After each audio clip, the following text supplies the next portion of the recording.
नमस्कार, मैं हूँ सीत और आप सुन रहे हैं सीत मिश्रा कहानी बोलेगी। आज मैं कविता जी की एक कहानी लौट आना ली आपके लिए लेकर आई हूँ। कविता जी मूलतः बिहार के मुजफ्फरपुर की रहने वाली हैं। फ़िलहाल सिंगरौली में रह रही हैं। वो कविताएं लिखती हैं, उपन्यास लिखती हैं, समीक्षा और कहानियाँ भी। उनकी कहानियाँ संग्रह हैं मेरी नाप के कपड़े, उलट बांसी, नदी जो अब भी बहती है। उपन्यास का शीर्षक है मेरा पता कोई और है। उन्हें मेरी नाप के कपड़े कहानी पर अमृतलाल नागर कहानी प्रतियोगिता पुरस्कार भी मिल चुका है। तो चलिए सुनते हैं उन्हीं की लिखी ये कहानी लौट आना ली। वो एक उदास शाम थी। धुआंई सी पीली, दूर क्षितिज में गुम होता एक नन्हा नारंगी शावक आसमान की गर्भ से सरक रहा था चुपचाप। आसमान की देह निचुड़कर सांवली हो गई थी, उदास, कमज़ोर और बेजार। मैं चीखने को हुआई नहीं, मैं पसीने से तरबतर थी। ये वही शाम थी जब मैं लीजा के कमरे में उदास खाली हाथ लौटी थी। दूसरे दिन भी वो जब थी हमारे साथ, मैंने हमेशा उसके होने से इनकार किया।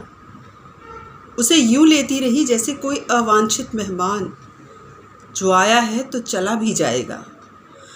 पर अब जब वो सचमुच चली गई है, मैं उसकी उपस्थिति हर क्षण महसूसती हूँ अपने आसपास। सेल्फ पर रखी उसकी किताबों में, अलमीरा, हैंगर में टंगे उसके घरेलू सूट, किचन के डिब्बों में चिपकाए गए लेबल्स, रैक पर रखे गए सजाए गए बर्तनों का अपना अलग तरतीब। हालांकि उसके रहते हुए मुझे हमेशा ये बात परेशान करती रही कि वो इस तरह से क्यों है। पर अब जबकि वो चली गई है, मैं उसके सलीके को नहीं छेड़ती। जैसा वो यही है हमारे साथ, और अभी अभी उठकर गई है मेरे कमरे से, शायद उदय के कमरे तक, या शायद बाथरूम तक। मुझे भी उसकी उपस्थिति की आदत हो चली थी। मुझे पता था उसे यूं ही होना है मेरे आसपास। उसका होना मेरे लिए एक इत्मीनान था, एक तसल्ली।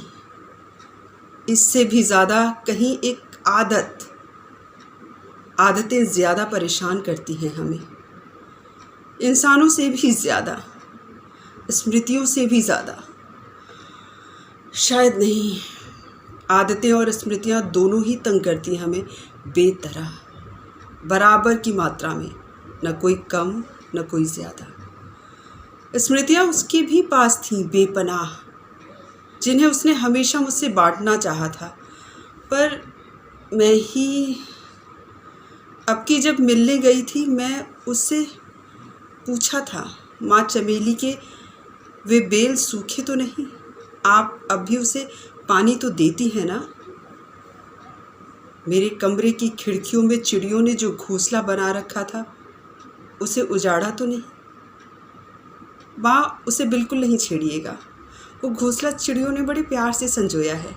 शायद कोई नया मेहमान आने वाला है उनके घर। मैं एक ठंडी सांस लेकर रह जाती हूँ। लंबी चुप्पी पसरी है हमारे बीच, जिसे वही तोड़ती है। माँ देव के कुछ कपड़े थे लॉन्ड्री में, रसीद मेरे साथ चली आई है। पर्स में होगी शायद, ढूंढ कर देती हूँ। मैं उसका हाथ थाम लेती हूँ। बैठो कुछ देर, ढूंढ लेना फिर। बहुत थकी और कमज़ोर सी दिख रही हो, मेहनत ज़्यादा करनी पड़ रही है।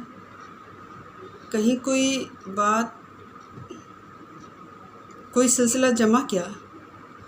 सोचती हूँ मैं यही सब कहने तो नहीं आई थी उस तक। रास्ते भर जो वाक्य संजोती रही वो ये नहीं थे, पर जो निकला है ज़ुबान से वो मन की गहराइयों से निकला है। मैंने इरादा बदल लिया क्या? नहीं, इतना आसान नहीं होगा उससे ये सब कहना। शायद हिम्मत बटोर रही हूँ मैं उसके लिए। कह रही है वो, हाँ, काम तो रहता ही है, और आपका बनाया हुआ वो खाना जिसकी लत लग गई है पिछले 2 वर्षों में, उसे भी बहुत मिस करती हूँ मैं। दुबली तो हो ही जाऊँगी ना। खाना तो तुम भी कम अच्छा नहीं बनाती, बल्कि कभी कभी ऐसा लगता है मुझसे अच्छा ही पका लेती हो तुम। मैंने पहली बार उसकी तारीफ़ की है, उसकी ना सही, उसके बनाए खाने की ही सही। खुद नहीं बनाती कुछ। मेरी निगाहें कमरे का सूक्ष्म निरीक्षण कर रही हैं। एक कॉफ़ी में कर, टोस्टर, हीटर, बर्तन के नाम पर कुछ कप, तश्तरियाँ, गिलास। खाना तो यहाँ क्या ही बनता होगा। मेरी निगाहों का पीछा करके झेप गई है वो थोड़ी। ये सब तो एलिस के हैं, मैंने नहीं लिया है अभी कुछ। एक बार नौकरी मिल जाए फिर सामान भी ले लूँगी। लीज़ा, बर्तन घर पर भी हैं बहुत सारे, अतिरिक्त भी। तुम कहो तो। नहीं मम्मा, मैं आगे कुछ कहने की हिम्मत नहीं बटोर पाती। आगे बड़ी सी निषेध रेखा है मम्मा। एक ठंडी सांस किसी फांस की तरह उतरती है मेरे भीतर। उसने परे धकेल दिया है मुझे। वो छिटक कर खड़ी हो गई है मुझसे दूर, बहुत दूर। जब आई थी लीज़ा, मैं उसकी मम्मा ही थी। शायद मेरे चेहरे पर एक खास उल्लास है। मैं चाहूँ न चाहूँ, जब चाहे मेरे पास आकर खड़ी हो लो, और जब दिल चाहे दूर चली जाओ। सारा हक तुम्हें क्यों है ली? ली ली, उसे मैं प्यार से पुकारना चाहती हूँ पिछले कई महीनों से, पर मेरे गले में ही कहीं अटका रह जाता है ये शब्द। मेरा संकोच, मेरा स्वभाव बांध लेता है मुझे किसी अज्ञात डोर से। मैं उसकी जितनी सहज नहीं रही कभी। पहली बार देखते ही मम्मा और शादी होते ही माँ पुकारते उसे कोई वक्त नहीं लगा था, पर ली मेरी छाती में कहीं घुमड़ता रहा, गोल गोल घूमता रहा। ली ली ली, मेरी प्यारी ली, सुंदर ली, ली, पर लीली नहीं। लिली मेरे पसंदीदा फूल का नाम है, मेरी स्मृतियों में बसा मेरी बच्ची का नाम, जो कभी इस दुनिया में आई ही नहीं। मैं रात दिन उसके आने के उत्साह में डूबी रहने लगी थी उन दिनों। देव तब 2.5 साल का रहा होगा। फूलों के बीच किसी हंसती हुई बच्ची का चेहरा, गेंद से खेलती कोई बच्ची, चश्मा लगाकर पढ़ती हुई एक गोल गबरू बच्ची, बच्चियाँ ही बच्चियाँ, मासूम सुंदर बच्चियाँ। उदय ने मेरे कमरे को बच्चियों की तस्वीरों से पाट दिया था। मलमल, साटिन, वेलवेट, कोमल मुलायम से कपड़े मैं ढूंढ ढूंढ कर तलाशती, उन्हें बेल बूटे, लेस और जरी सितारों से सजाती। फिर बनता कोई नन्हा मुन्ना चुईए जैसा फ्रॉक। उदय हंसते, आने तो दो उसे, तुम्हारे इन गहरे गहरे कपड़ों के मोहताज नहीं होगी वो, एक से एक कपड़े होंगे उसके पास। मेरी क्वीन एलिजाबेथ को आने तो दो। पर वो नहीं आई। हमारा उत्साह उसे कम लगा था शायद। हमारी खुशियाँ मामूली, रूठ कर अकड़ कर बैठ गई थी वो, अपने सपनों से मिलते जुलते किसी घर की तलाश में। डॉक्टर ने कहा था ट्यूमर है, ऑपरेट करना होगा। पर आपने तो कहा था एक्सपेक्टिंग है मीरा। हाँ, कहा तो था, लग भी ऐसा ही रहा था। दरअसल ट्यूमर और प्रेगनेंसी के लक्षण बहुत मिलते जुलते हैं, बल्कि कहें तो 99% गर्भाशय के ट्यूमर, मतलब ऐसा गर्भ जो किसी कारणवश विकसित नहीं हो पाया और गांठ में तब्दील होकर रह गया। वो गांठ निकाल दी गई मेरे भीतर से, वो गांठ कहीं बनी रह गई मेरे भीतर। बागवानी का शौक़ उन्हीं दिनों पाला था मैंने। मानो कोई न कोई शौक़ पाल लेना मेरी विवशता, मेरी ज़रूरत हो। उदय ज़्यादा वक्त बिताने लगे थे बाहर, काम से या जानबूझकर, मुझे नहीं पता। उन्होंने दीवारों से सारी तस्वीरें उतार दी थी, पर शायद मन में समा लिया था उन्हें। मैं खाली जगहों को घूरती रहती, दीवारों पर मैंने कभी पेंट नहीं होने दिया। उदय खींचते, एक बच्चा तो है हमारा, देव इतना प्यारा है, उस पर ध्यान दो मीरा, उसमें मन लगाओ। मैं जानती थी वो खुद को ढांढस दे रहे हैं, लीली, हाँ लीली के पौधे उन्हीं दिनों मिले थे मुझे। उजले उजले फूलों में मैं हमेशा तलाशती रही कोई गुमशुदा गुमनाम चेहरा। अब मेरे बगीचे का एक हिस्सा उन उजले मुस्कुराते फूलों के नाम था। तुमने भी ली मेरे बगीचे के उस टुकड़े को, पर बहुत श्रम लुटाया। तुमने तलाश ली थी शायद मेरी दुखती रग, मेरी कमज़ोरी, टूटे रिश्ते का कोई अदबुना छोर।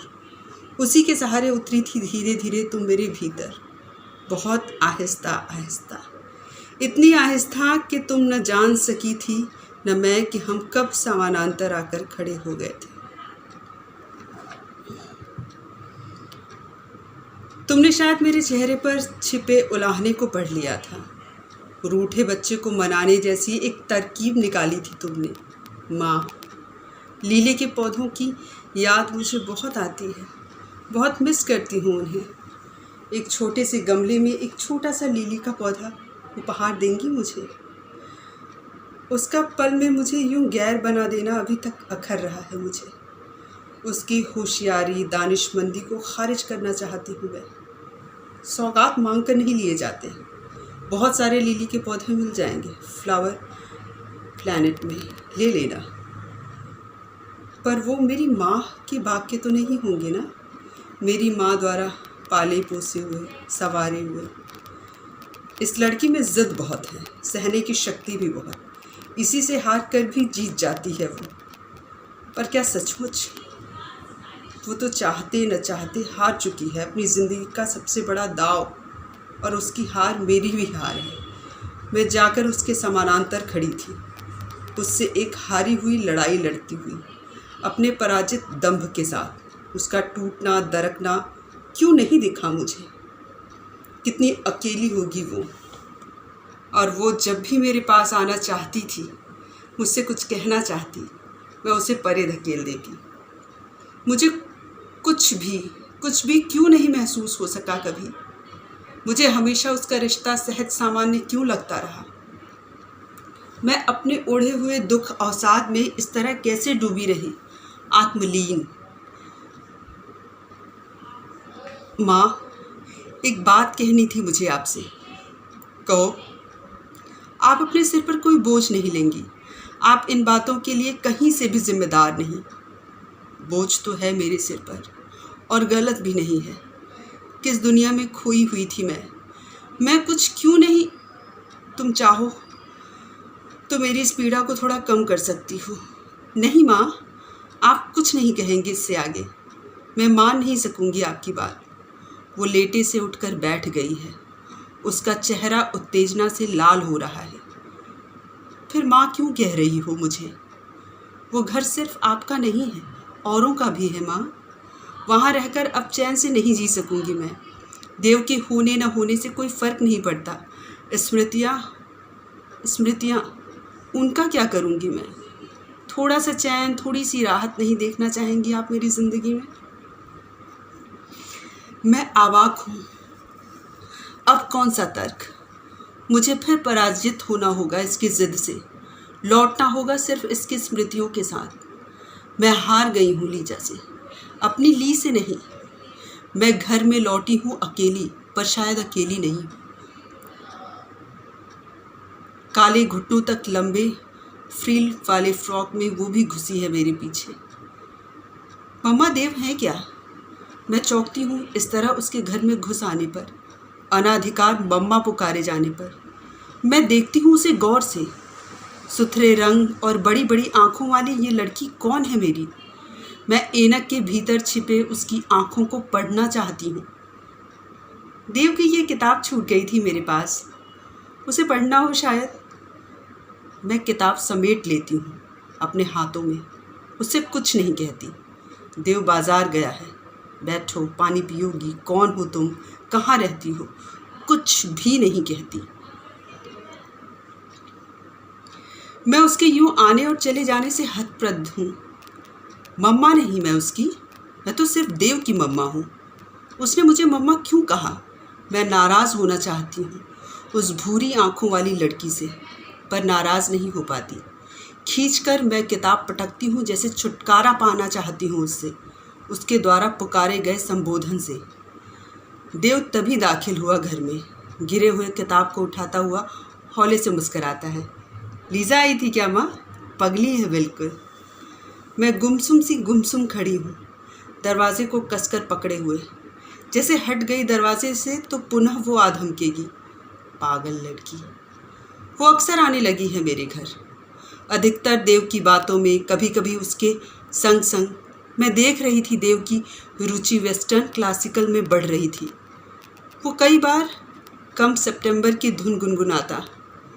अंग्रेज़ी के बेस्ट सेलर उसकी हाथों में जचने लगे। केक का स्वाद उसकी ज़ुबान पर मचलता रहता। उनकी खिड़कियों पर फपते हुए सफ़ेद लेस वाले पर्दे, उनका अभिजात्य, उनकी आधुनिकता। देव की ज़ुबान पर जब भी उसका नाम आता, मैं अपने कानों पर ताले जड़ लेती, ज़ुबान सिल लेती हूँ हाँ, कुछ भी नहीं कहती। मैं महसूस कर रही थी कुछ तो ख़ास है उस लड़की में कि मैं भी सोचती रहती हूँ अक्सर उसके बारे में, और इस सोचने के कारण झिड़कती भी रहती हूँ खुद को बार बार। पर खुद को बरसने भर से कब थाम पाई मैं उस सिलसिले की डोर। देव की पहली नौकरी लगी थी। एक अलग सा दिन बीत जाने के बाद वो शाम आई थी, बसंती। मैं दिन भर उदय और देव के इंतज़ार में किवाड़ों दरवाज़ों से बतियाती फिरी। कॉल बेल पर उमगी हुई आई। दरवाज़ा खोला तो धक। देव के बिल्कुल बगल में खड़ी थी वो, लाल कदूमी साड़ी किसी तरह से कसी फसी, आँखों में अकबकायापन, चेहरे को अस्त व्यस्त बनाती पसीने की बूंदें, छोटे छोटे घुंघराले बाल, उसका छोटे फ्रेम का चश्मा नाक से सरकता हुआ। मुझे गुस्सा नहीं आया, खीज आ रही थी। वो भी उन दोनों पर नहीं, केवल उस बेवकूफ़ लड़की पर, उसकी ज़िद पर। मैंने आरती की कोई थाल नहीं सजाई, न दरवाजे पर कोई चावल भरा कलश रखा। उसके पाँव भी आलता में नहीं डुबोए गए। बस दरवाज़ा खोलकर एक कोने में खड़ी हो गई थी मैं, न हाँ की मुद्रा में न ना की। देव मेरे गले आ लगा था। Sorry mom, very sorry. ये निर्णय बहुत जल्दी में लेना पड़ा, इसलिए तुम लोगों को बता बुला भी नहीं सका। कल ही लीजा के फादर उसे ऑस्ट्रेलिया लेकर चले जाते और मैं। माँ, नाराज़गी छोड़ दो ना, प्लीज़ प्लीज़। वो उठक बैठक की मुद्रा में आने लगा था। मैंने रोक लिया उसे। नाराज़ नहीं हूँ मैं तुझसे, और ये झूठ भी नहीं था। मुझे चिढ़ सिर्फ लीजा से थी, जो उदय के ये कहने से भी नहीं गई थी। एक ही तो बच्चा है, खुशी खुशी सब रस्में कर लो, वरना लोग क्या कहेंगे। लोग क्या कहेंगे? मुझे तो इस बात की भी परवाह नहीं थी। उदय ने फिर एक रात पूछा मुझसे, लीजा से इतनी शिकायत क्यों है तुम्हें? क्या उसका चेहरा तुम्हारी कल्पना की बहू से मेल नहीं खाता? ऐसी कोई बात नहीं। क्या तुम चाहती हो देव की ज़िंदगी में कोई और आए? देव केवल तुम्हारा बना रहे? देव की ज़िंदगी में कोई ना आए, देव केवल तुम्हारा बना रहे, तुम्हारा बेटा? नहीं, मैं चीखी थी ज़ोर से। क्या तुम सोचती हो वो बीफ और पोर्क? नहीं। सच जितना बड़ा हो, नकारना भी उसे उतनी ही शक्ति से पड़ता है। शायद सारी बातें सच थी, शायद सच इसमें से भी कुछ नहीं था। सच्चाई सिर्फ एक थी, वो थी लीजा। मेरे चाहते न चाहते वो थी तो थी। उसने अब फ्रॉक की जगह साड़ियाँ पहननी भी छोड़ दी थी। अब वो सूट पहनने लगी थी मेरी तरह। उसकी विशिष्टता अब जाती रही, अपनी अनगढ़ता और ज़्यादा बेवकूफ़ और भद्दी लगने लगी मुझे। वो लीजा का तीसरा दिन था हमारे घर। उदय के बुलाए मेहमानों से घर भर उठा। मैं पूड़ियाँ तल रही थी। बेइजाज़त उसने मेरी मदद के वास्ते बेली हुई पूड़ियों को कढ़ाई में डाला, छपाक। छींटों से मेरी हथेली भर उठी। वो भी रो रही थी कोने में, पर खुलकर नहीं। उसने सामने रेडीमेड बहाना फैला लिया था, छोले के लिए काटे हुए प्याज। पता नहीं कब कहाँ से छिपकर वो निरखती रहती हर पल मुझे। मैं सोई होती, वो किचन संभाल लेती। मैं कपड़े सूखने को डालती, वो सूखे कपड़ों को तहा कर रख देती। मुझे लगता हर काम वो बिल्कुल मेरी तरह करने लगी है। ये मानते हुए मुझे परेशानी थी कि मुझसे भी ज़्यादा सलीके से उसकी अनभ्यस्तता मिटने लगी थी। मैं उसकी अभ्यस्त होने लगी थी। अकेलेपन में अक्सर मैं खुद से पूछने लगी थी ये सवाल। वो धीरे धीरे मेरे लिए एक आश्वस्ति होने लगी। हालांकि मैंने मानना ऐसा कभी नहीं चाहा था। हर पहर उसके साथ साथ होने पर भी उस दिन तक, उस चिट्ठी को पाने और पढ़ लेने तक।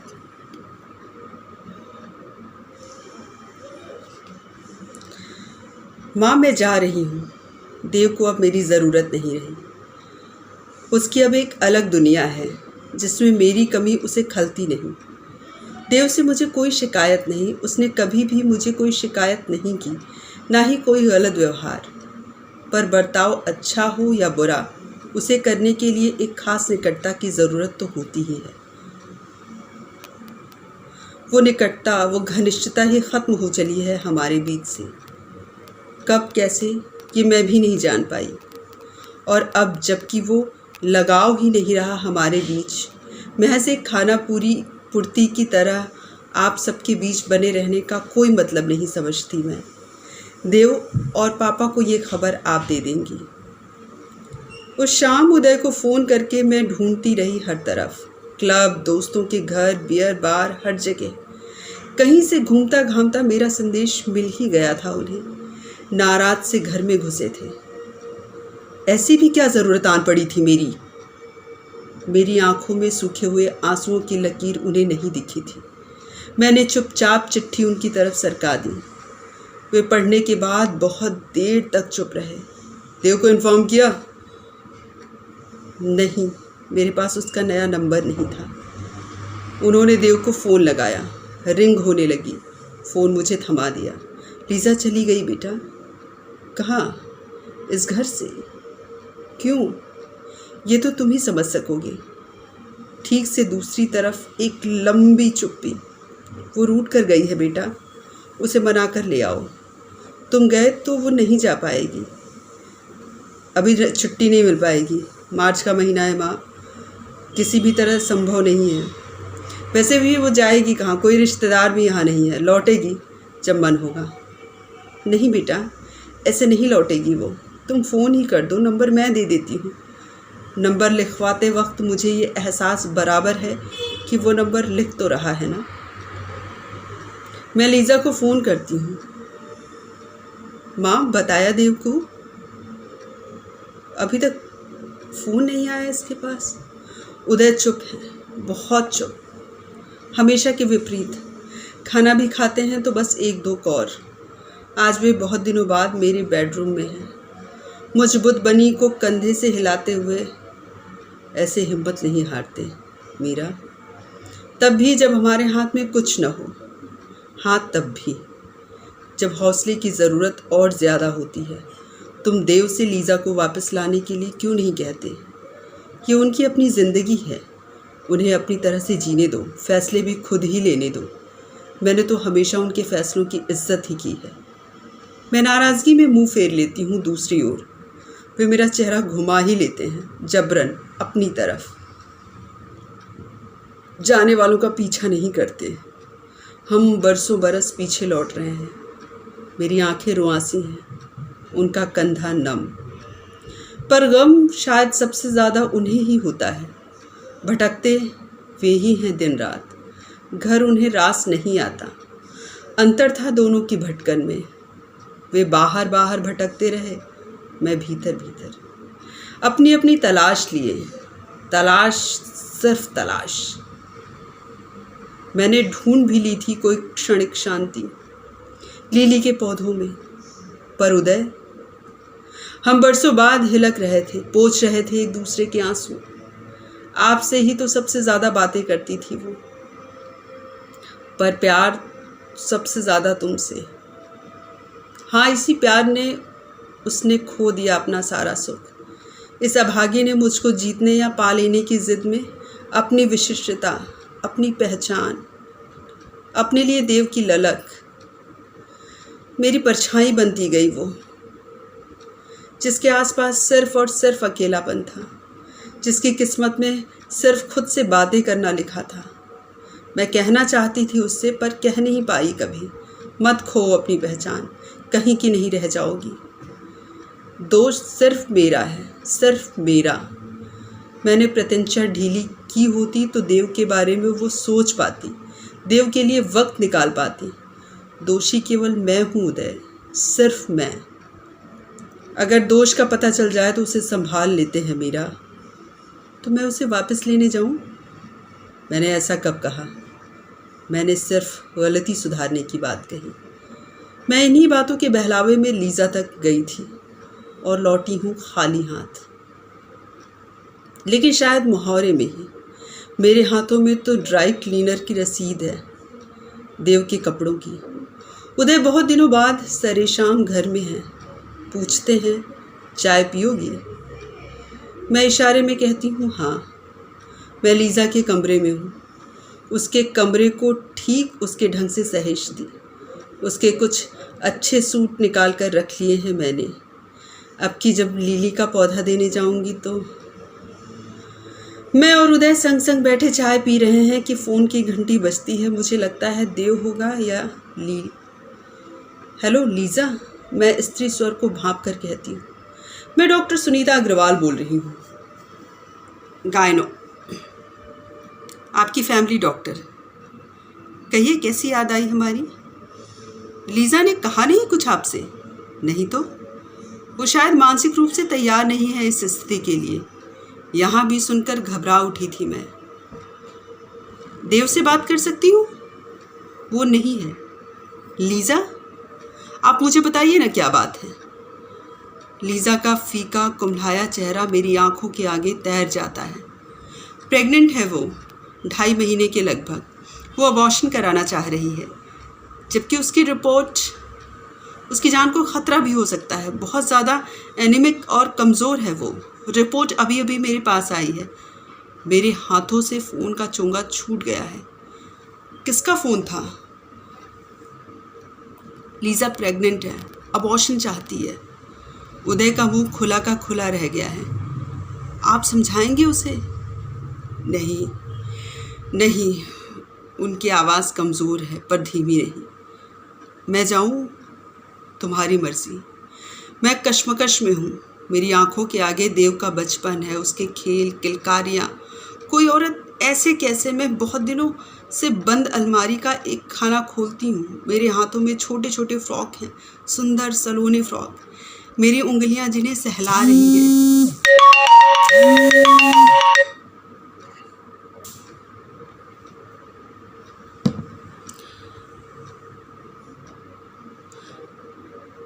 मैं निर्णय ले लेती हूँ।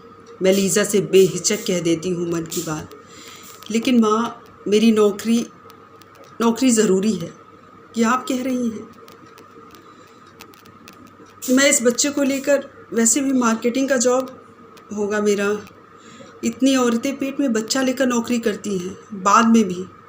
आप मुझे समझ नहीं पा रही मम्मा, वे अकेली नहीं होती। मैं एक बार फिर आहत हुई हूँ। उसने एक बार फिर मुझे परे धकेल दिया। मैं किसकी खातिर कर रही हूँ ये भाग दौड़? मैं उससे उलझना नहीं चाहती। किसी तरह तू बस पैदा कर दे इसे, फिर तू मुक्त। ये संभव नहीं है माँ। तू कुछ भी संभव करना चाहती ही नहीं। मेरा बच्चा देव के घर में नहीं पलेगा माँ, और वो भी तब जबकि पलटकर उसने एक बार मेरा हाल नहीं जानना चाहा। उसने पीछे से आकर मेरे कंधे पर अपना सिर डाल दिया। माँ, मजबूर हूँ मैं, बहुत मजबूर। माँ, मुझे एक बेटी के नज़रिए से देखिए, फिर समझ पाएंगी मेरी बात। वो हमेशा की तरह झटके से कह गई है अपने मन की बात। वो बात जो उसे बहुत पहले कह देना चाहिए था और मुझे बहुत पहले समझ लेना। एक लंबी उदास चुप्पी पसरी है हमारे बीच। डेट कब का लिया है? परसों का। 5 दिनों बाद फाइनल इंटरव्यू है मेरा। मेरी कोई ज़रूरत? बल्कि कल शाम से ही मैं आ जाऊंगी तुम्हारे पास। माँ, इसकी ज़रूरत नहीं है। एलिस के कॉल सेंटर का ऑफ उसी दिन होता है। मैंने कह दिया है ना, कल आ जाऊंगी मैं निकल पड़ती हूँ चुपचाप। उदय मुझसे कुछ नहीं पूछते, मैं कहती भी नहीं। रात भर उनके और मेरे बीच छोटे छोटे फ्रॉक बसरे हुए हैं। हम दोनों सहला लेते हैं उन्हें, रुक रुक कर दुलारा भी, जैसे कोई नन्हा बच्चा सोया हो हमारे बीच। हम फूट फूट कर रो लेते हैं एक साथ। रात बहुत लंबी है, बहुत बहुत लंबी। मैं उन नन्हे कपड़ों को समेट कर उनकी पुरानी जगह पर रख आती हूँ।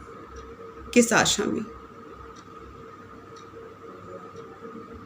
अब कौन सा इंतज़ार? मैं देव को फ़ोन कर रही हूँ, 1 बार 2 बार, न जाने कितनी बार। कहाँ है वो मेरा फ़ोन क्यों नहीं उठा रहा? रात एक खो है अंधेरे की, हम दोनों जिसमें दौड़ लगा रहे हैं। कोई भी सिरा रोशनी का हमें दिखता ही नहीं। लीज़ा की सहेली एलिस नहीं आई कॉल सेंटर से। मैं उसकी फोल्डिंग पर उठंग हूँ। माँ वहाँ नहीं, यहाँ, ली कह रही है।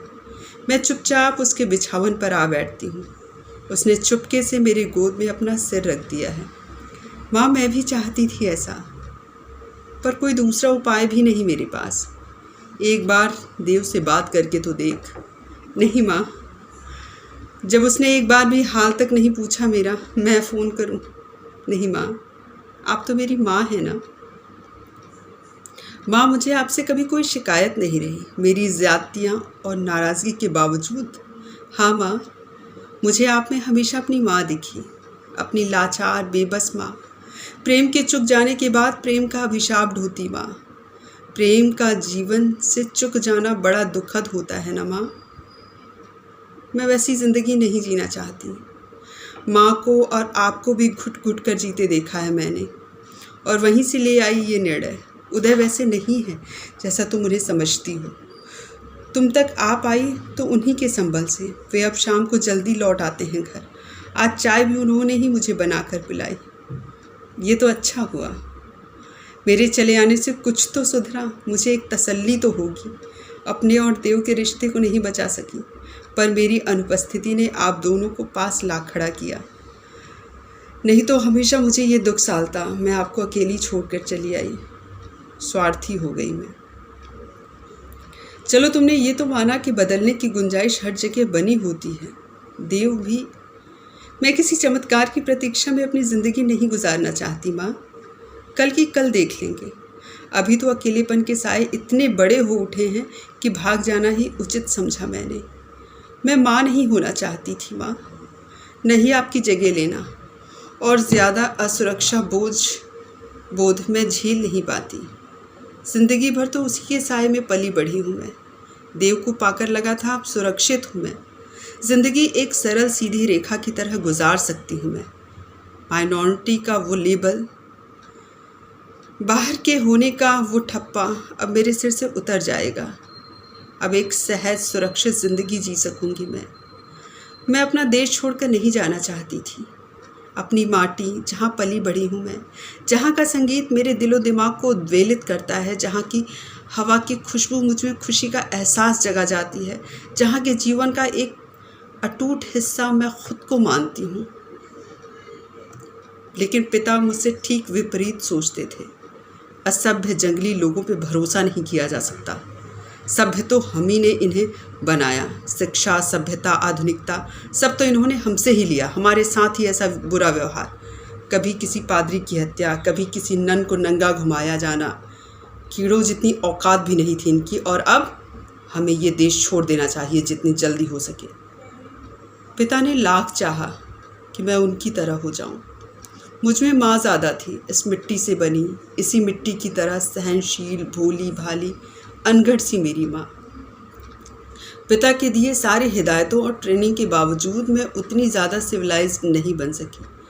माँ वाली अनगढ़ता, कोरा कच्चापन मेरे वजूद में था तो था वही कोरा जो मेरे पिता को कभी बुरी तरह से प्रेम को विवश कर गई थी, और बाद में देव को मेरी तरफ।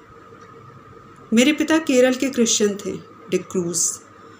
माँ रेमिडियस, एग्लो इंडियन। 52 ईस्वी में क्रिश्चियन के धर्मगुरु सेंट थॉमस सीरिया से पहली बार अरबों के साथ भारत आए थे। कालीकट के राजा ने तब उन्हें ईसाई धर्म के प्रचार प्रसार की अनुमति दी थी। सेंट थॉमस की देखरेख में ही पहली बार छोटे छोटे चर्चों का निर्माण हुआ। पिता उन्हीं सेंट थॉमस की संततियों में से एक थे। रक्त की शुद्धता उनका अभिमान थी। अच्छा खाना, पहनना, पीना, शिकार सबके लिए उनका गहरा लगाव, उनके संस्कार, पर माँ के पास अपना कहने के लिए कुछ कहाँ था। न कोई देश, न विरासत, न संस्कृति, रक्त की वो शुद्धता भी नहीं थी माँ के पास। माँ की माँ बंगाली थी। बाहरी समाज में अपने परिवार के लिए उपेक्षा, माँ के लिए पिता की रुक्षता। मैं आने वाली दुनिया को लेकर चिंतित हो उठती। पिता किसी दूसरे देश में जा बसना चाहते थे, मेरा ब्याह भी वहीं करना चाहते थे कि तभी देव मिले मुझे, और मुझे अपने सपनों की दुनिया मिल गई। माँ तक तो न पचा पाने वाले पिता की उच्चता ग्रंथि देव और मेरे रिश्ते को क्या पचा पाती। वैसे स्वीकार नहीं कर सके इसे और ऑस्ट्रेलिया चले गए। शादी के बाद मैंने उनसे कोई संबंध नहीं रखा। मैं आप लोगों के बीच खुश थी। मैंने माँ का इतना अपमान देखा था अपने ही घर में, अपनी रुक्षता मुझे कुछ लगी ही नहीं। मैं माँ के चले जाने के बाद उनके जिस साए को तलाशती फिर रही थी, आपको देखते ही वो खोज पूरी हो गई और झटके में मैंने आपको पुकारा था मम्मा। तो मैं इसलिए आपके साथ साए की तरह लगी रही। आप कभी अकेली ना हो, अकेलेपन का घुन आपको ना लगे। मैं माँ की परिणति से डरी हुई थी, इसलिए भी अपने टूटते रिश्ते के साबुत होने का भ्रम पाले हुए जीती रही कितने दिन। पर अब जबकि अपना अकेलापन आपके अकेलेपन से बड़ा होता लगा, झेलने की हिम्मत जाती रही। वो लगातार बोल रही थी, पर जैसे किसी दूसरे जहान से, जैसे पिछला सारा संचित बहा देना है उसे, कुछ भी नहीं रखना भीतर सहेज कर। वो जल मुझे बहाए ले जा रहा था, कूल किनारा तोड़कर, पर मैं उसे बहने से बचा लेना चाहती हूँ। मैंने उसे अपनी बाहों में ले लिया जैसे अभी अभी जन्मा कोई छोटा सा बच्चा। बहुत दुख दिया ना मैंने तुझे। काम की बातों के अलावे कभी मुंह भर बोला भी नहीं। मैं नहीं समझ पाई तुझे, बिल्कुल भी नहीं। मुझे इससे फ़र्क नहीं पड़ता माँ, बिल्कुल भी नहीं। आपकी उपस्थिति मेरे लिए, हमारी बातों में संवाद कम है, हिचकियाँ ज़्यादा। माँ 3 माह से पहले गर्भ में कोई जीवन नहीं होता ना, वो मांस और खून का लुथड़ा भर होता है ना माँ। हिचकियाँ टूट रही हैं उसकी। वो आश्वास्ति चाहती है मुझसे, हिम्मत भी। आश्वास्ति देना मेरे बूते का नहीं है, हिम्मत दे सकती हूँ मैंने अपनी उंगलियाँ उसके होठों पर रख दी है। आराम करो। वैसे भी कल डॉक्टर कह रही थी बहुत कमज़ोर हो तुम, उसे डर है। जानती हूँ अगर ज़िंदगी बची रही तो फिर से कमर कसकर उतरूँगी इस जीवन सफ़र में। मैंने उसकी पलकें बंद कर दी हैं हौले से, बालों में उंगलियाँ फिरा रही हूँ, शायद थोड़ा चैन मिल जाए इससे। माँ मैंने गलत निर्णय तो नहीं लिया ना? मैं अपने आप से लड़ती हुई कहती हूँ नहीं। उसे इस वक्त भीतर से कमज़ोर नहीं होना चाहिए। मैं कहती हूँ सो जाओ ली, सुबह होने वाली है। मैं अपने कहे पर विश्वास करना चाहती हूँ, सुबह होने वाली है। मुझे हैरत नहीं होती, लीज़ा अपने नए संबोधन से बिल्कुल नहीं चौंकी। मुझे लीज़ा ने कुछ नया कर दिया है इस सुबह में। मैं कुछ फैल गई हूँ, कुछ विस्तार पाया मैंने।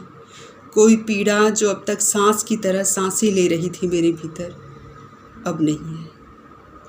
मैं ओटी के बाहर खड़ी हूँ, उसे स्ट्रेचर पर ले जा रहे हैं। स्ट्रेचर ठीक मेरे आगे से गुजरी है। आंखें बंद है ली की, किसी नवजात शिशु सी। चेहरा पीड़ा और भय से निचुड़ा हुआ है, सफ़ेद हल्का नीला फ्रॉक नुमा गाउन उसका चेहरा लीली के फूलों की स्मृति दिला रहा है। मैं स्तब्ध हूँ। वो फिर से पुरानी लीज़ा में परिवर्तित हो चली है, वैसी ही जैसी वो पहले मेरे घर आई थी, जिसने मुझे पुकारा था मम्मा लीली। तो क्या मैंने उसे उसी दिन पहचान लिया था? रूठी थी तो बस इस कारण कि इतना देर क्यों किया आने में। मैंने उसकी हथेलियाँ कसकर थामी हैं। मेरा भरोसा, मेरा विश्वास प्रवाहित हो उसकी शिराओं में। मैंने हौले से कहा है, लौट आना ली, लौटना ज़रूर। Thank you so much. कहानी को लाइक करें, सब्सक्राइब करें और शेयर ज़रूर करें। बहुत खूबसूरत, बहुत प्यारी सी कहानी है कविता जी की। Thank you so much.